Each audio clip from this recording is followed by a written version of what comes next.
السلام علیکم کلاس 2، امید ہے سب بچے خیریت سے ہوں گے۔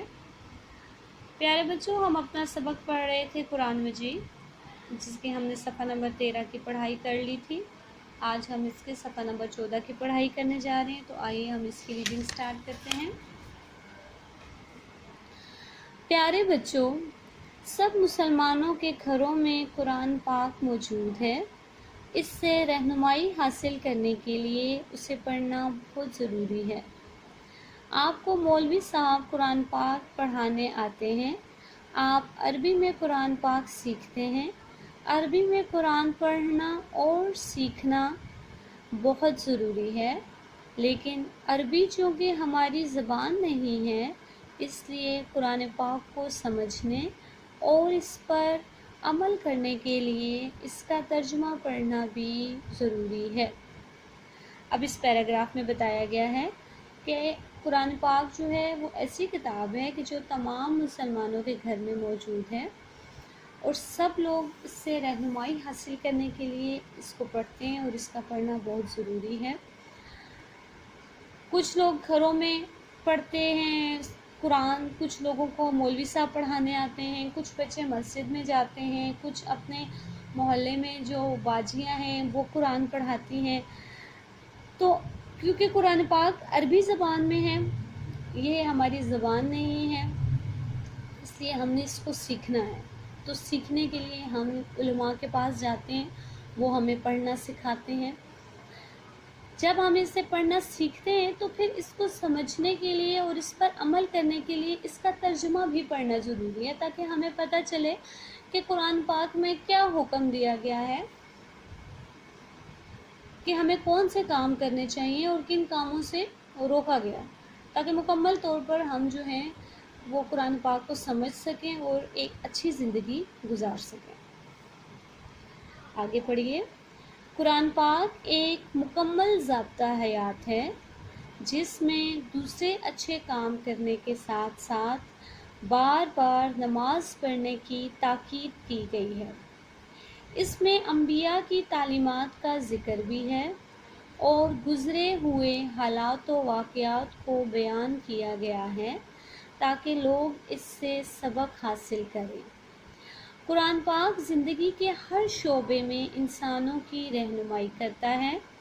اسے پڑھنا اور اس پر عمل کرنا نیکی اور عبادت ہے، جس کا بہت اجر و ثواب ہے۔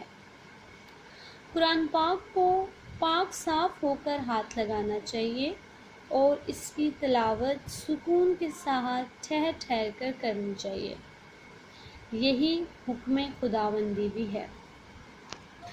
اب یہاں پر دیکھیے، لفظ ضابطہ حیات کا مطلب ہے۔ اب ضابطہ کا مطلب ہے قاعدہ، قانون، طریقہ، انتظام، بندوبست، کوئی بھی آپ اس میں مطلب لے سکتے ہیں۔ حیات کا مطلب ہے زندگی، یعنی اب ہمیں اس میں قرآن پاک جو ہے ایک مکمل زندگی گزارنے کا طریقہ اس میں بتایا گیا ہے، قاعدہ بتایا گیا ہے، قانون بتایا گیا ہے کہ ہمیں کیسے زندگی گزارنی چاہیے، اور دوسرے اچھے کاموں کے ساتھ ساتھ اس میں ہمیں بار بار نماز پڑھنے کا حکم دیا گیا ہے۔ اب لفظ تاکید کا مطلب ہے سخت حکم، جس کے بارے میں ہمیں سختی سے کہا گیا ہے، بار بار حکم دیا گیا ہے کہ ہم نے 5 وقت کی نماز پڑھنی ہے، اور نماز جو ہے وہ ہمارے ارکان اسلام میں اہم رکن ہے۔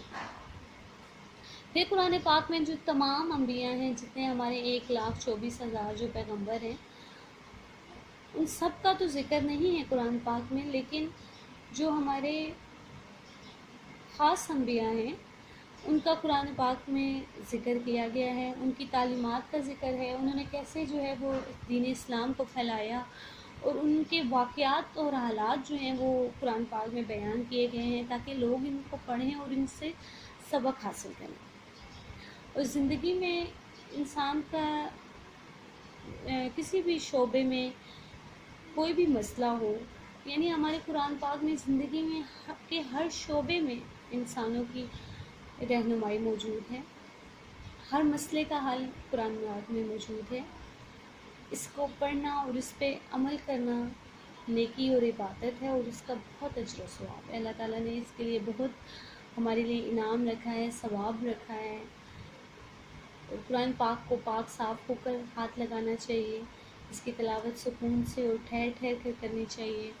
اب اس کے آداب بتائے جا رہے ہیں کہ ہمیں صاف ستھرا ہو کر بیٹھنا چاہیے۔ قرآن پاک کی تلاوت کے لیے ہمارا لباس، ہمارا جسم پاک ہونا چاہیے، جس جگہ پہ تلاوت کی جا رہی ہے وہ جگہ بھی پاک ہونی چاہیے۔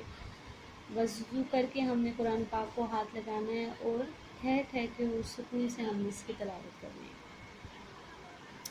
اگلا پیراگراف دیکھیے، قرآن پاک کے 5 حقوق ہیں۔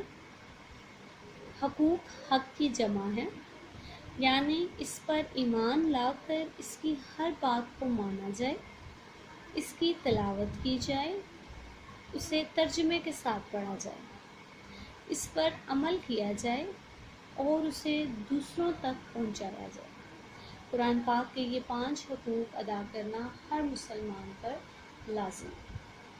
بالکل جی، یہ جو 5 حقوق ہمیں بتائے گئے ہیں، اس پر ایمان لانا، اس کی ہر بات کو ماننا، اس کی تلاوت کرنا، اس پر عمل کرنا اور اسے دوسروں تک پہنچانا، یہ 5 ارکان جو ہیں ہمیں ان کو ادا کرنا چاہیے اور یہ ہر مسلمان کا ادا کرنا اس کے اوپر لازم ہے۔ تو ہمیں قرآن پاک کا چاہے ایک پیراگراف پڑھیں، تھوڑی سی آپ اس کی تلاوت کریں، لیکن اس کو ترجمے کے ساتھ پڑھیں اور اس کو سمجھیں اور اس پر عمل کریں، تاکہ اللہ تعالیٰ ہم سے راضی ہو جائے اور ہمیں بھی ایک اچھی کامیاب زندگی گزارنے کا طریقہ آ جائے۔